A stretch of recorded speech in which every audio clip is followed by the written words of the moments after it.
So, if you haven't noticed, I watch a lot of movies. And guess what? I don't review everything that I see. I just don't want to make 12,000 movie review videos. But I am down to make one video chatting about a bunch of movies that I've seen recently. Just dump them all right here. Like a movie dump.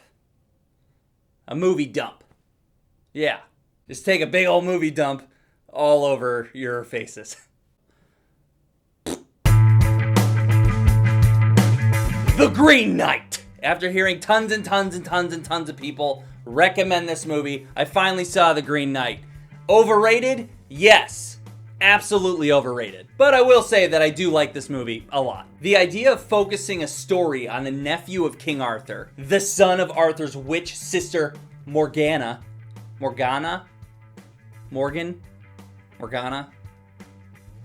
Love the concept. Love the idea that this complete story could be entirely orchestrated by her. There's a lot of meaning just in that idea, and that's fun to think about. And as his dude just goes on this quest and they pile on all this goddamn symbolism, still fun to think about. Fun to think about.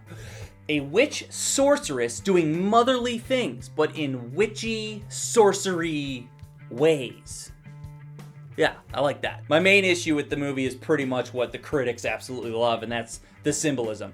There's just too much of it. They go too heavy with the symbolism. A lot of it is really on the nose. It's just a bit too obvious, you know? Other than that, amazing visuals and practical effects.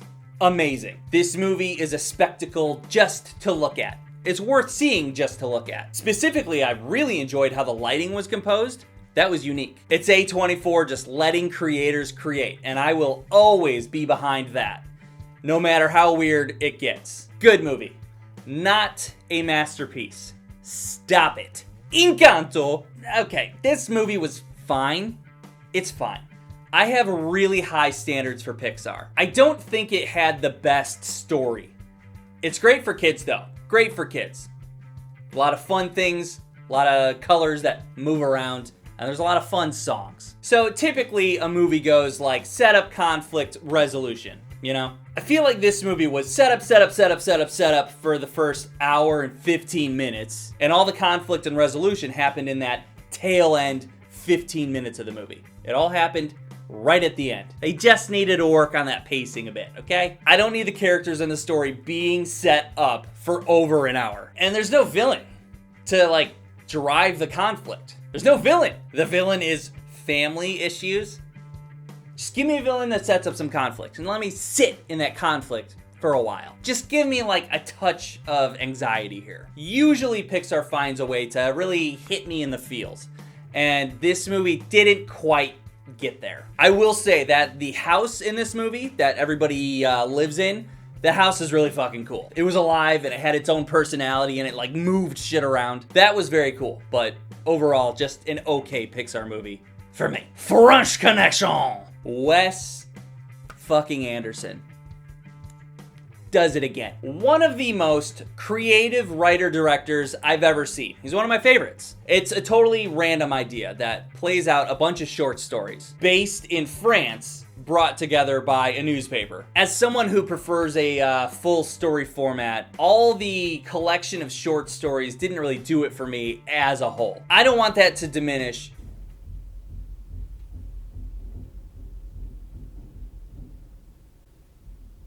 What is going on up there? I don't want that opinion to diminish what this movie is or deter anyone from watching it. It's just a little more random than what I would prefer from Wes Anderson. It's still so fucking creative. It's totally his style. It is so his style. And with his style, visually, I loved it. Watching one of his movies play out is like reading a pop-up book in movie format. It's wild. He definitely spared no expense on the sets either. So many sets, and so specific. Very impressive. Just not my favorite Wes Anderson movie. I do appreciate the shit out of it though. For sure watch it. Ghostbusters Afterlife. Oh my god. I fucking love this movie. I regret not seeing it in theaters. It's such a love letter to the original Ghostbusters movie. I feel like the creators of this movie are just real Ghostbusters fans. And they reached out saying, hey, If there's any Ghostbusters fans left out there, this movie is for you. It's just filled with wonderful nostalgia, from the gear to the music to the Echo 1 siren.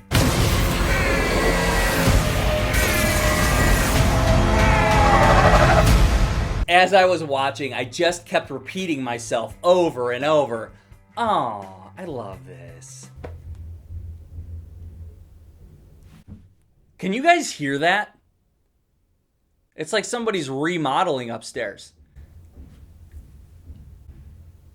Stop it! Shut the fuck up! Stop it! It's a great movie for the fans. I think if you're new to Ghostbusters, you'll probably also enjoy it. You're just not gonna feel the love like the fans do. I felt the love. I did have one small issue. The Marshmallow Men were too cute. The scenes that they're in are just too silly, and it kind of throws off the tone of the movie.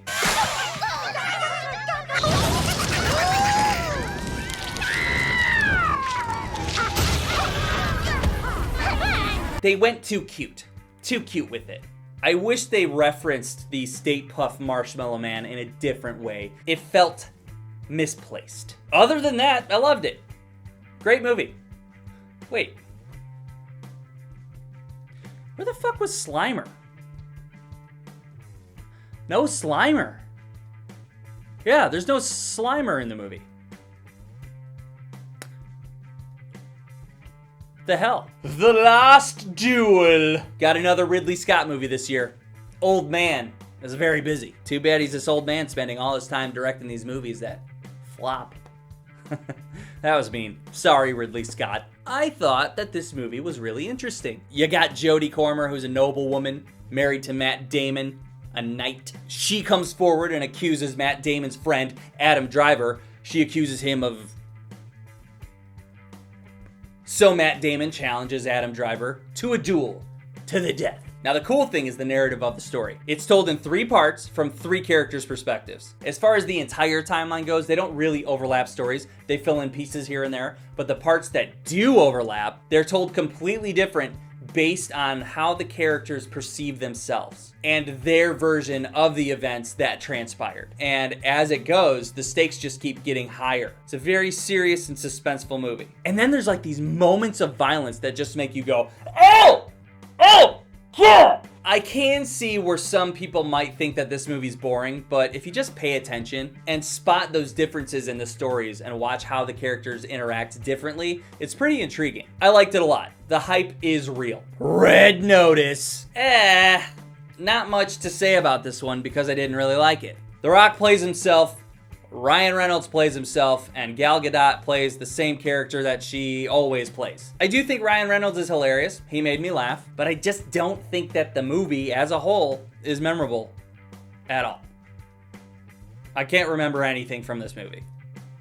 Maybe just throw it on if you want to have something playing in the background while you're doing something else. Considering how huge of a movie it was, I just wasn't impressed. And don't even get me started on The Rock.